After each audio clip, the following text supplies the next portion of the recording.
Informatika va axborot texnologiyalari fani o'qituvchilari va o'quvchilar uchun Nozibek.uz platformasiga yangi kontentlar qo'shildi. Ushbu kontentlar bilan tanishib chiqamiz. Buning uchun brauzerimiz adreslar qatoriga nozibek.uz deb yozamiz va quyidagi o'yin hosil bo'ladi. Va biz oldin ro'yxatdan o'tgan bo'lsak, oldingi login parolimiz bilan kirishni bosamiz. Agar saytdan birinchi marta foydalanayotgan bo'lsak, mustaqil ro'yxatdan o'tib olamiz. Ro'yxatdan o'tishni bosamiz va bizga ism, familiya, login, parolni ikki marta takror so'raydi. Shuni yozib ro'yxatdan o'tishni bosamiz. Va mana bu yerda login degan joyda e'tibor beramiz. Ya'ni bizda bazada aynan siz yozayotgan login bo'ladigan bo'lsa, tizim qabul qilmaydi. Ya'ni ikkita bir xil loginlik foydalanishni qabul qilmaydi. Shuning uchun bu yerda ya'ni o'sha ya'ni so'zlar davomida qandaydir raqamlar, belgilardan foydalanish mumkin. Va mana shular maydonlarni to'ldirib olib, demak, ro'yxatdan o'tishni bosamiz va tizimga kirish qilamiz keyin. Demak, tizimga kirishda o'sha biz endi oldindan ro'yxatdan o'tib qo'ygan bizda profilimiz bor. Mana shu orqali biz kirib olamiz. Mana terdik bu yerda va kirishni bosdik.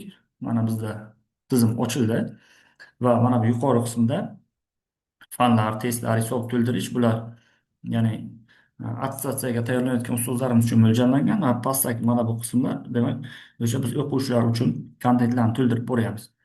Ya'ni mana shu nozibek.uz saytida 23 oktyabr 2025 yilda bo'lib o'tgan attestatsiya sinovlaridagi namunaviy savollar joylashtirildi. Ya'ni bazasi kengaydi, yana yangi savollar qo'shdik. Va buning uchun biz birinchi mana shu demak bahorga attestatsiyaga tayyorlanishimiz uchun mana shu saytdagi testlardan foydalanishimiz mumkin. Buning uchun biz birinchi hisob to'ldirib olishimiz kerak. Bu yerda klik yoki payme orqali biz ixtiyoriy summada to'ldirib olish mumkin. Masalan, 5 ming so'm yozib klikni bosadigan bo'lsak, demak bizni klik ilovasiga olib o'tadi va bu orqali telefon raqam yoki karta raqami orqali to'lov qilishimiz mumkin. Xuddi shunday payme orqali ham to'lov qilish mumkin. Hozir bizda hisob mana 4 ming so'mga to'ldirilgan va biz birinchi fanlarga kiramiz. Fanlarga kirganda, demak, fanga obuna bo'lish bor, ya'ni bitta fan bor hozir bizda. Informatika va axborot texnologiyalari fani bor. Demak, bizga 50 ta savol beriladi. Har bir urinishda 2000 so'm hisobimizdan yechiladi. 120 daqiqa vaqt beriladi. Bir marta urinish bor. Obuna bo'lishni bosamiz va bizni yana ogohlantiryapti. Obuna bo'lamiz. Obuna bo'ldik va ikkinchi testlar bandiga o'tamiz. Bu yerda ham bizga yana bir marta urinish bor va boshlashni bosamiz. Mana test boshlandi. Birinchi bizda informatika bo'yicha ya'ni jami bizga 35 ta savol beriladi. Qolgan 15 tasi bizda o'sha kasb standarti va pedagogik mahoratdan bo'ladi. Ya'ni bu savollar bazasi ya'ni bizga qo'shildi, ya'ni yangilandi.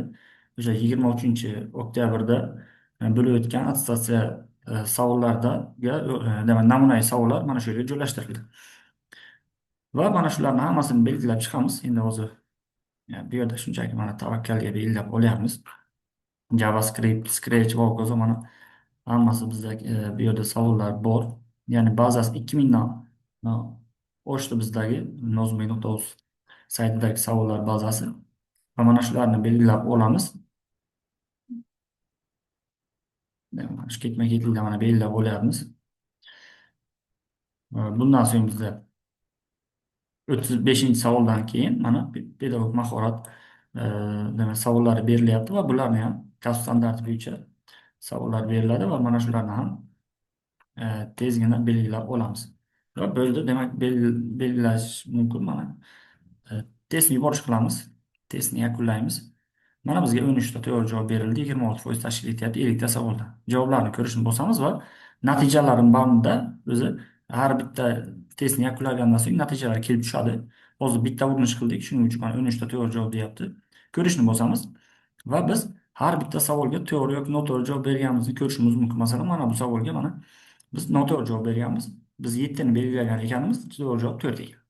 Mana bunga masalan to'g'ri javob berganmiz. Xuddi shunday keyingilarni ham mana shunday ko'rinishda ko'rib olish mumkin. Qaysi biri to'g'ri, qaysi biri noto'g'riligini ko'rib olishimiz mumkin. Hammasi mana shunday ko'rinishda. Ba'zilariga biz belgilamay ketdik. Ularni ham aytyapti belgilamaganimizda. Va mana shunday qilib to'g'ri javoblarni ko'rib olsak bo'ladi. Bu yerda top earn rating, ya'ni o'sha bizni saytimizdan yana eng yuqori natijaga erishgan ustozlarimiz o'ntaligiga keltirilgan. 205 ta urinishdan to'g'ri javoblar soni 6758 savol qozon o'rinlarga bo'lingan. Hozir mana Alif Vali biz ro'yxatdan o'tgan foydalanuvchi bitta urinish qilgan 13 ta demak to'g'ri bajargan 1966-o'rinda turibdi jami foydalanuvchilar ichida.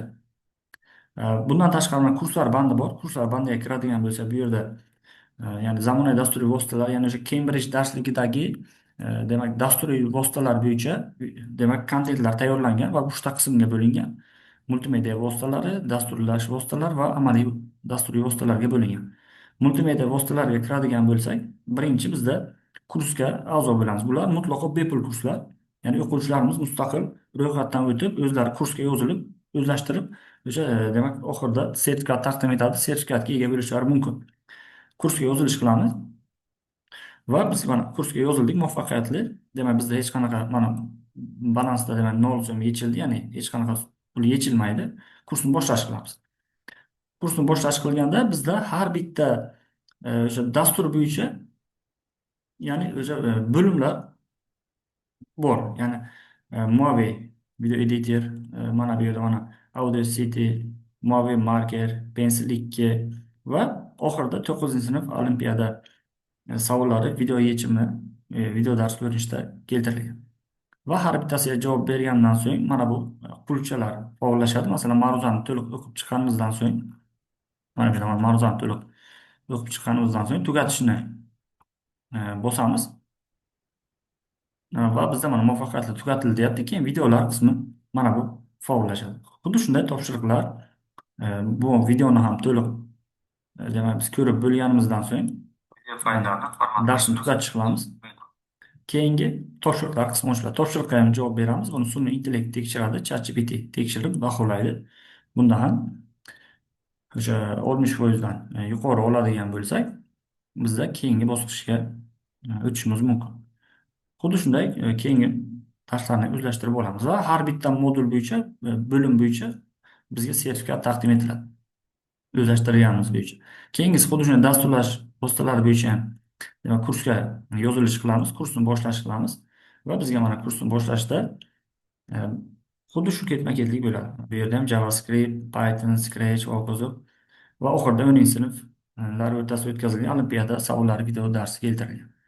Xuddi shunday oxirgi amaliy dasturiy vositalar bandiga ham kiramiz, kursga yozilish qilamiz, kursni boshlash va bunda ham mana shu ketma-ketlik Access, Excel, PowerPoint, Word bo'yicha qo'shimcha imkoniyatlar bo'yicha video darslar, kontentlar keltirilgan va oxirida 11-sinf olimpiada savollari, video yechimlari keltirilgan.